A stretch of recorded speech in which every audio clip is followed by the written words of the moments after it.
Good morning. It's Palm Sunday, and here we are sitting at my table once again. And for those of you that have known my family, there's probably been opportunities and times that you have sat down at our table, and we had an opportunity to just have a talk together. And so this has just kind of even become what I'm calling table talk. And I know normally we do around the globe the church thing, and this is a new opportunity that has been created out of this experience that we're going through, where there are a number of people that can otherwise, that couldn't have sat down with us, are now sitting here with me. I'd like to think you're sitting here with me and looking into my life, and I wish I could see where you're at right now. Maybe you are glad that I don't see where you're at right now, because perhaps you're doing church in pajamas again today. And if that's the case, I'm glad that you have found the comfort to be here this morning and to find some time together to find some encouragement in what is otherwise an upside down world, at least upside down in the sense of what we had grown used to. Last week we talked about this new normal that we're trying to embrace, and what it means for our government, whether it be governors or mayors or even higher up, president and other people that are in charge of telling us what we should and shouldn't do. And I've thought a lot about our freedoms that we have enjoyed as Americans over this last week. And it's interesting how when something takes place in our life that is certainly unusual, that was unforeseen, in the sense of what do we now do, or how do we manage this, how do we block this COVID-19 pandemic that we're experiencing, it changed our life, and in doing so we have forfeited some of the freedoms that we have frequently experienced and enjoyed. I know one of the things that my wife and I like to do is we like to go on walks, which is still at this point being encouraged and allowed, and so we have journeyed out into different areas where we try to walk, and in that walking we also spent a number amount of time just spending time in prayer and thinking about, meditating about what this means for each of us. You know, years ago, before I ever started doing what I do in the sense of trying to encourage people and kind of give some direction in the sense of life and the journey of life, I went into school and took a class that is about cross-cultural ministry. And cross-cultural ministry, when I was dealing with it as far as an education level, had more to do with how to deal with cultures that are from around the world, and how we do things differently, and how you adapt and try to be able to again bridge those cultures to understand each other and understand how to communicate.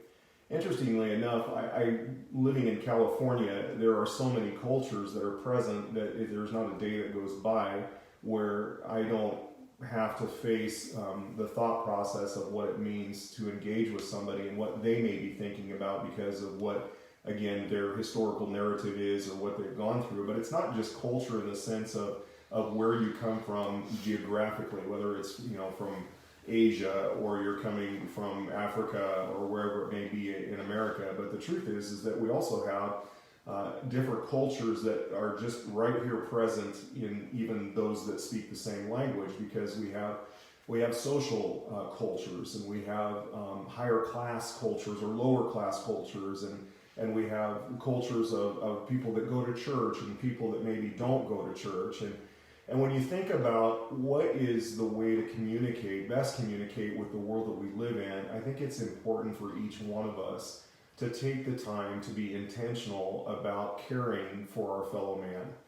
Caring for our fellow man is certainly one of the higher calls when we understand what this world is really about. Guys, it's interesting, but now we're living in, again, an unprecedented time, and in doing some of my allowed shopping, to be able to go to the grocery store and to buy essential things and to be out in the social distancing that is necessary. And I went to the clerk to purchase my items, and I noticed a large sign behind them that said, "We no longer accept cash."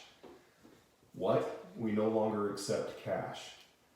Things are changing around us, and as those things change, we have to adapt to understanding why we're being asked to do the things that we're being asked to do.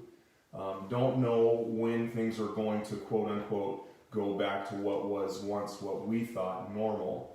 Will we still use cash? I'm sure at some point those fears will be distanced, and I'm sure we'll figure out another way to do this. And I've had people ask me if this means that, you know, we're going to move to end-time events, and there's a number of questions that I'm sure that we face as we journey through this process. But again, I want to come back to the fact of what I was saying just a moment ago. In that we aren't even being allowed to use cash, then cash must not be the most important thing. Money must not be the most important thing in this world. And I know we agree that humanity, that each other, is what is most important, but does our life really reflect that? Does the time that we spend in this journey, we're writing new chapters, and we're writing new prose, if it were, of what the poetry of life will become, as far as looking for the new beauty that can be found even in the midst of just this crazy time. I notice in my community, my son-in-law and daughter and my family were commenting even just this last Sunday when we shared dinner together, that it's a time where it's amazing to look outside and see that there are families, that fathers and mothers are teaching their children how to ride a bike. They're walking in the community around us, and unlike we've ever seen before. And we see kids that are playing soccer with their parents. And I gotta be honest, I kind of miss seeing that, and it's been refreshing to see some of the beauty of the restoration, if you will, of spending time together. Together is a powerful thing.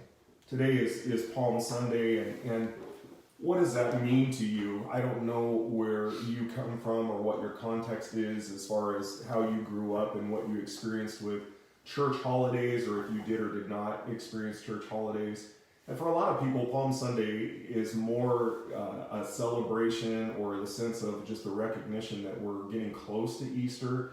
And I know in some churches, the kids come in and they wave palm branches and they do different things to reenact or remember the time where Jesus prophetically rode into Jerusalem to begin what we are going to call this next week, and that is Holy Week. And during this period of time that we are now having Palm Sunday at home, I was just kind of reflecting and thinking about what it means for us, and what some of my thoughts are, and what we're dealing with right now.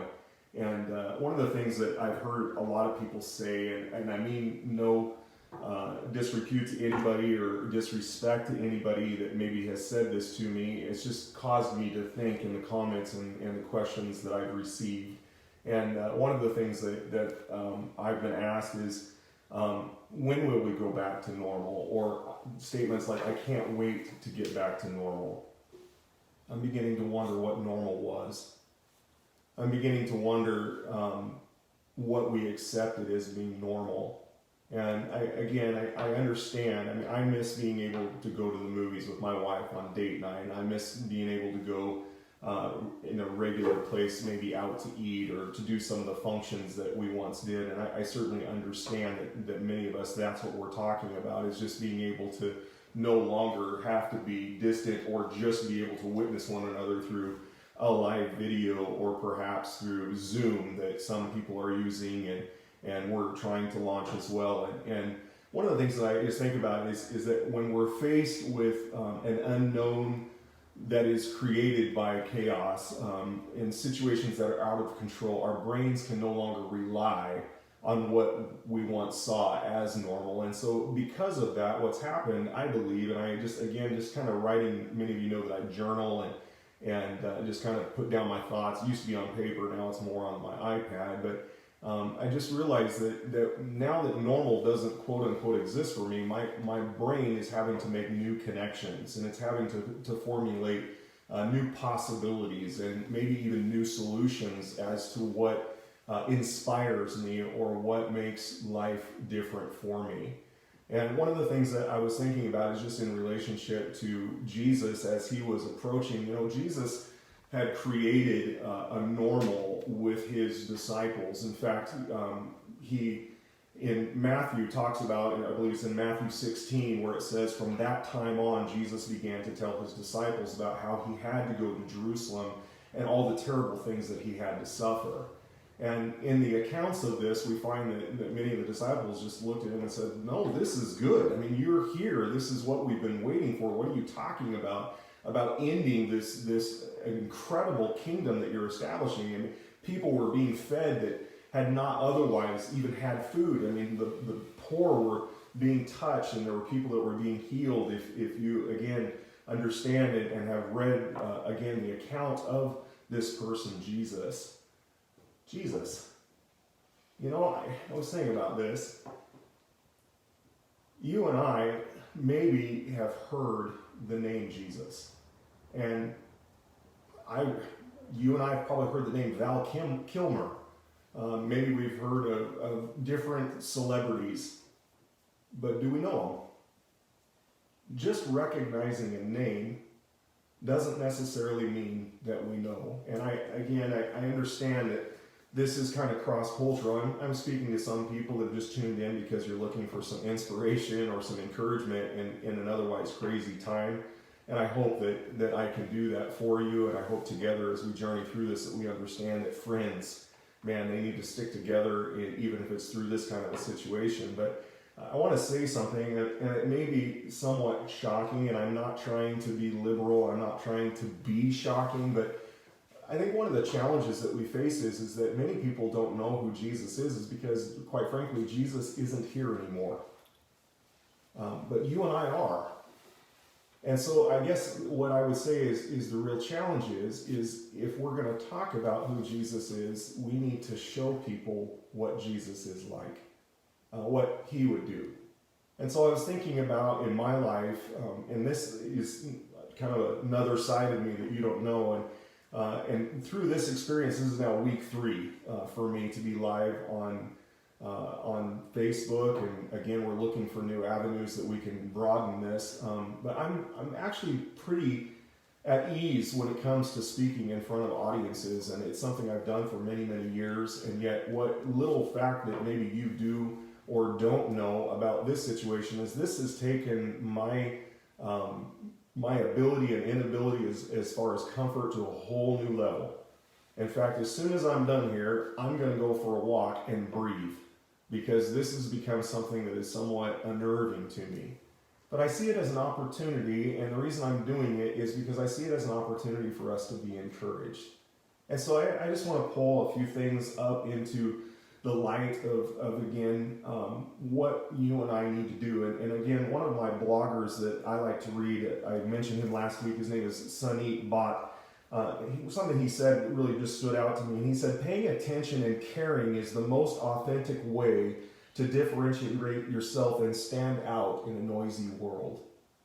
Taking care and paying attention, the most authentic way to stand out in a noisy world. I have noticed that in my journey, especially since this last week, I talked to you about intentional conversations, and whether that's at home in the 4 walls with the people that you are keeping your distance and staying at home with, or it doesn't matter where it's at. Maybe it's in your journey on a walk or in a grocery store that you're enacting with the people around you. Pay attention. Again, something my wife mentioned, are we paying attention? And taking the time to pay attention and just ask people authentically, how are you? How is your family? Are you doing okay through this situation? Again, I mentioned earlier that Jesus began to tell his disciples about the terrible things that he was going to endure in going into Jerusalem. We talk about when can we go back to normal? When can we, go back to the way things used to be? And here we are, and we're faced with a new reality. And I'm not sure that I'm ready to go back. Yes, it'd be nice to go back to the conveniences of just, kind of seeing the world be in the light of what it was. But I really believe that the world that was, for whatever reason, needed God to get our attention. And when I say that, I'm not saying that God is the one that's behind all of this and making it happen. What I'm simply saying is that we're all on the same level playing field. This is not an American disease or an American sickness. This is worldwide. And it's caused a lot of people to go through a lot of hardships already. And as we're hearing from our government, very potentially a lot of hardships in the next few weeks. And I want to pause and just say, are we ready to show compassion? Are we ready to give love to those that maybe have experienced the highest loss, the loss of a loved one because of this sickness? I know it's uncomfortable to not be allowed to do certain things, but the reality is there are people that are dying as a result of this pandemic. There are families that are not being allowed to say goodbye to their loved ones and are only receiving phone calls. I read an article about a number of doctors in New York City that are dealing with the tragedy of the loss of loved ones, and how they're saying that during their shifts, one of their new jobs is to take the time to call family members and tell family members that they had just lost a loved one that they were not allowed to say goodbye to. Guys, I want to just say, our doctors, our nurses, our medical staff, we need to be praying for them right now. And I don't know what you believe in the concept of prayer. If that to you means engaging in a conversation with God, a higher power, and asking for help in a world that's in turmoil, then I certainly ask that you do that. But maybe prayer to you is just something that you meditate about. Hey, you know where I stand if you have been around me. You know what I believe if you've been there with me. I believe that there is a God, and I believe that He really does care for us. But I can't make you believe what you want to believe. But what I can believe together is that we believe in the power of goodness. We believe in the power of being able to stand together. And that is exactly what we need to do in this situation, is we need to stand together. The normal that we said was normal in the past, we were able to kind of distance ourselves, not necessarily in a 6-foot radius, but we distanced ourselves because we had our own feelings or our own thoughts about what we cared about or what we didn't care about. We even formulated our own opinions of each other. It's time for us to realize that our opinions of each other don't matter as much as the opinion that we have that God cares about people, or people care about people, and we need to be there for each other. I believe that we can have help in times of uncertainty. I believe in the power of what happens when humanity comes together and shows just how resilient they are.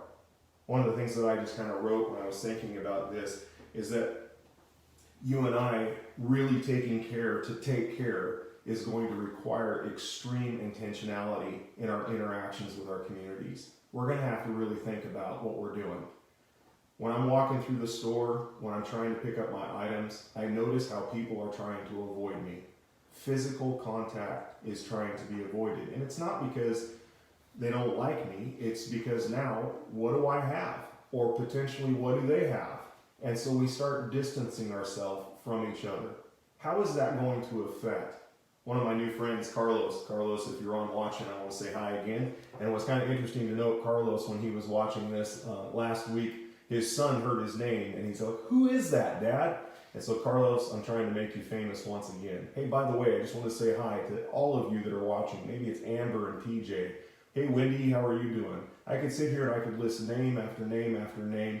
And what's interesting is if I called your name, David, Grace, Samuel, I mean, just different people that are watching online, if I mentioned your name, you would perk up. Hey, he's talking about me. I'm talking about all of us.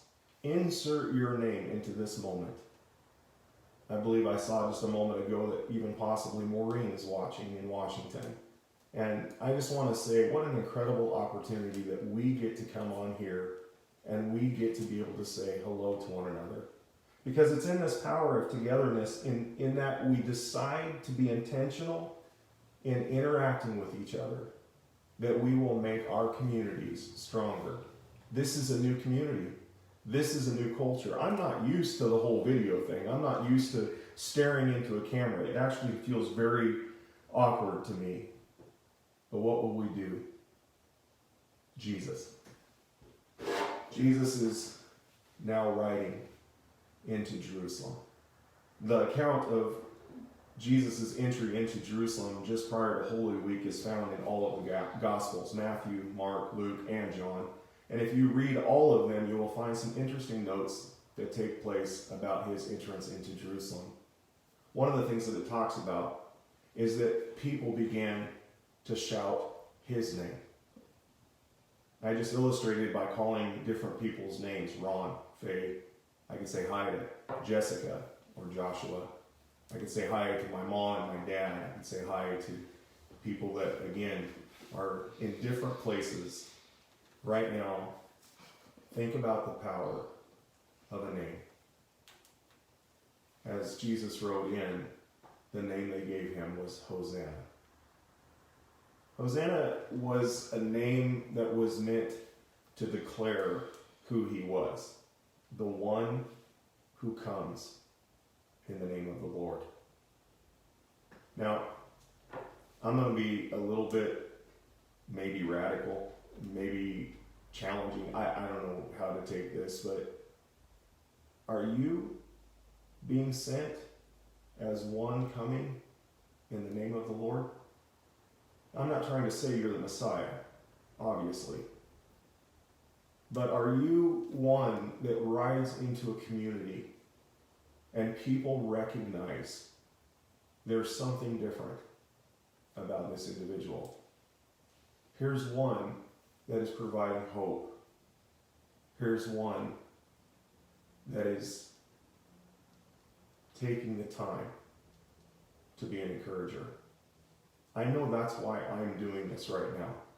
Uncomfortable for me, and you don't get to necessarily interact with me in a way that I can hear you. I'm seeing pop-ups on my iPad, but I'm not really focusing on those, and I just realized that this is a moment where you've decided to tune in. Can I say thank you to start with? But more than that, share. If you want to share this video, that's obviously fine with me. You can click on the share button and it can be sent to people that you may think need this type of encouragement. But I want to take it a step further than just the virtual world. Share. Share the goodness that you have. Share the time that you have.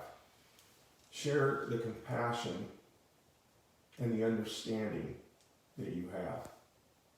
One of the things that I think is powerful, if you really stop and think about in context of Jesus and Palm Sunday, is that just as I reflected with you that in Matthew 16, prior to the account in Matthew 21 of Jesus riding into Jerusalem, there was a number of events that unfolded in between Matthew 16 and Matthew 21.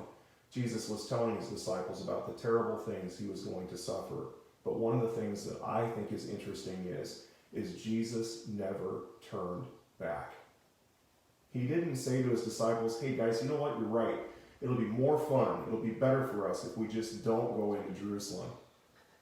Jesus, with great bravado, understood the plan and the importance of people seeing the one that had come in the name of the Lord. And he decided to journey. You and I need to make a decision in this process of where we'll go from here. There's going to be things that I don't want to go back to. There's going to be things that I want to create anew as an opportunity because we decided to not turn back. We decided to move forward. We decided to write a new normal. And I hope that the new normal, that the world, this isn't just America, I hope that the new normal that the world will begin to reach for is the power of caring for each other, for humanity. The power of understanding. We need to seek. If there's a God, let's find him. Let's discover what it is that he wants to help us with and do through us and in us. C.S. Lewis wrote, if you're on the wrong road, progress means doing an about turn and walking back to the right road. And in that case, the man who turns back the soonest is the most progressive man. He later writes, progress means getting nearer to the place you want to be. Looking back in my life, I'm not sure that where we were is where I really wanted to be. I really would love to see that with social media and with the power of technology, what if we started to draw closer together and use this as an opportunity to make the world a better place, to stay more connected than we've ever stayed connected before? It really is up to us to make a decision to do so. You know, we've let go of some things that we once held dear. One of my dear friends, Denny Taylor, who often sends me packages, and in those packages normally are a collection of older books. In a book that he recently sent me for my birthday, titled Seven Came Through by Captain Edward Rickenbacker, it's an account of 7 men that survived a plane crash over the Pacific during the beginning of World War II. And one of the things that he wrote after they were about to crash into the water, and as he was deciding what to take with him off of the plane, he had written about how he had just purchased, by being in London, he had just purchased a brand new coat from Burberry. He had a piece of luggage that his children had purchased for him just that Christmas. And what he said is, in deciding what to take with him, he said, "Let the moment come when nothing is left but life, and you'll find that you do not hesitate over the fate of material possessions, however deeply they may have been cherished before." What if this is it? What if things don't change? What is your choice and your plan of how you will live life now? I understand it, if this never changes, we're talking about starvation and famine. We're talking about people losing many, many things. But what if we are pared down to where life is what's left? I both don't mean to, and yet intentionally mean to bring up how somber the next 2 weeks potentially can be in the loss of life. Being a student of history, and more so reading through the narrative of what Scripture says, one of the things that I have found great comfort in is the moment that we have, in my opinion, one of the most powerful verses recorded about a man's life, again, by the name of Jesus. It says that he stood outside of a tomb, and 2 words are penned: Jesus wept. Don't know what we're headed for, but I do know that there are already those who have wept over the loss of loved ones. It's time we stand together. I can't hold or hug. Interestingly, I can't even go into hospitals to say goodbye to people that would otherwise wish that I could be there. But I can care. You can care. You and I need to move forward. All the terrible things that Jesus knew were going to happen, he was willing to move forward. He was willing to accept the greater plan. Guys, I hope that the numbers that we're being told about how many people potentially we will lose as a result of this, I hope they're wrong.